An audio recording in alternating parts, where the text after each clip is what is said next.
We watched Five Nights at Freddy's 2, which is a 2025 American supernatural horror film based on the video game series created by Scott Cawthon. It's a sequel to the 2023 film adaptation, both directed by Tammi. This one written by Scott Cawthon.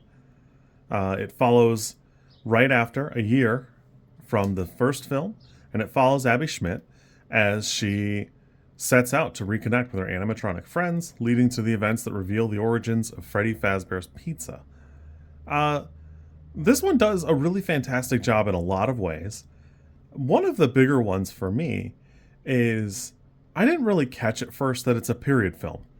Mike's got a shitty car, but I just assumed he was poor. And he is poor, but he's got a really crappy car because it's like an old Honda Accord.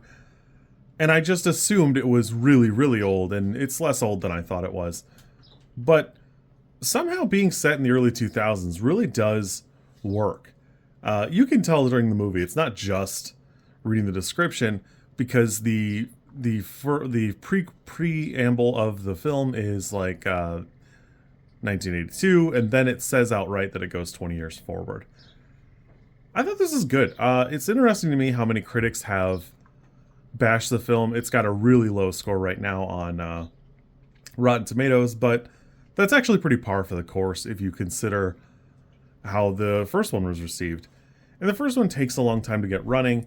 This one does have like kind of a slower first third, I think, but it does eventually kind of get there. Overall, I think everybody does a great job performance-wise. Damn, these animatronics look fantastic. Above and beyond everything else, these animatronics are going to age super well. The effects all look super good. The only thing I don't care for is the way the marionette is animated, but my understanding is that is how it's supposed to be anyways, so it's kind of on me. For what it's worth, I did take the kids, and my daughter thinks this is a 10. Her friend thought it was an 8. I personally think this is a 6. It's not the perfect film, but I did go on like opening night, and I did get to go with a bunch of other like Five Nights at Freddy's nerds. So while I do not catch a lot of these like Easter eggs or these little like, oh, look at that, it's great because all of those kids are losing their minds the entire time.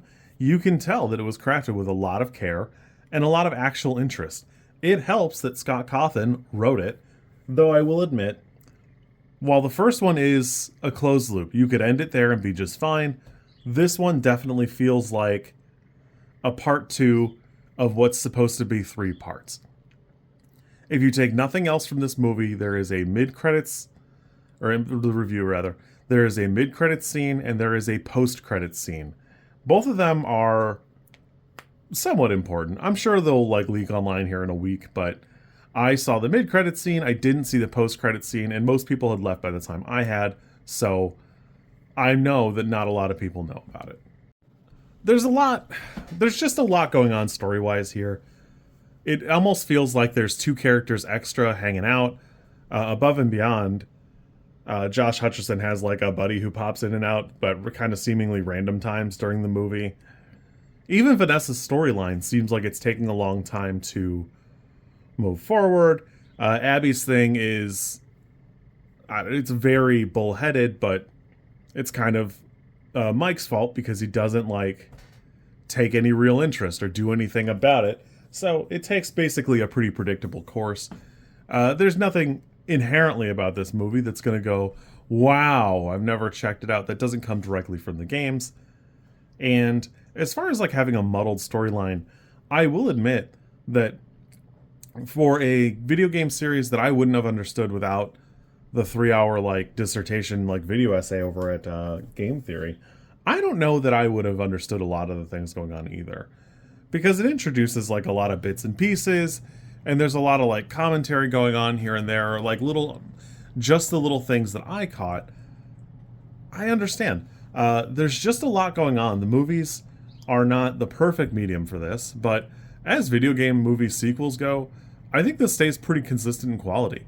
If you like the first one, you'll probably love this one. If you hated the first one, you're probably not going to like it. It just is what it is.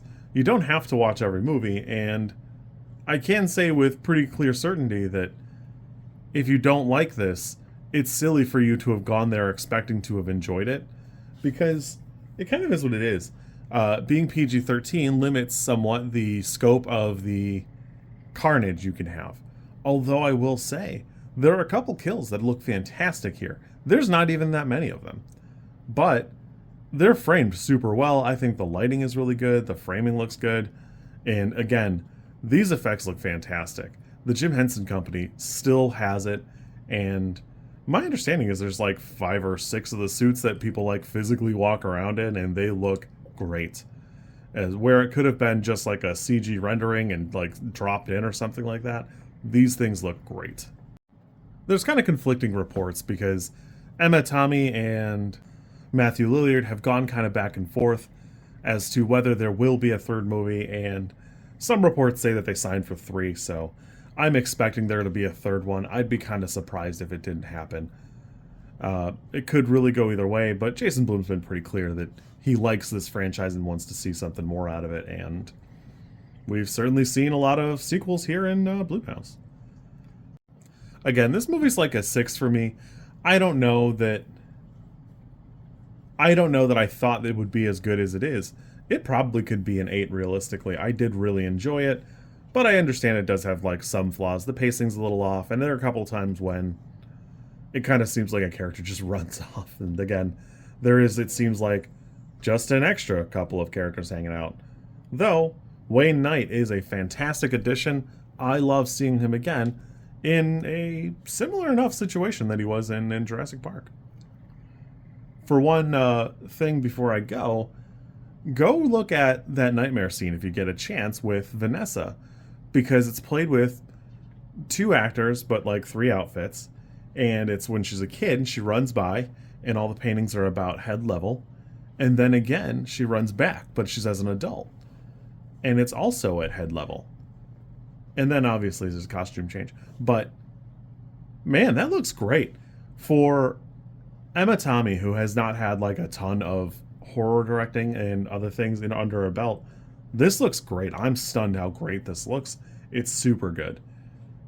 Again, you can complain if you like that, you know, it leaves something to be desired. It's not the perfect horror movie, but for the perfect horror video game movie sequel, I don't know how much better it possibly could have been. You guys have had way worse, and it's funny to watch people be super spoiled rotten and imagine something that doesn't exist. Anyways, I had a good time. I will catch you guys later. I'm gonna go to work. If you like this content, I'm supposed to ask you to like, comment, and subscribe. I think like is here, and comment is probably down there, and subscribe over there somewhere too, I think. I don't know how many times this like snippet is gonna make it into a video. Everybody says you should do it this way, and I always thought it was just like an annoying thing other YouTubers did. And as you know, I am bad at editing, so if you like it, great, I'm happy for you. If you don't like it, I'm sorry.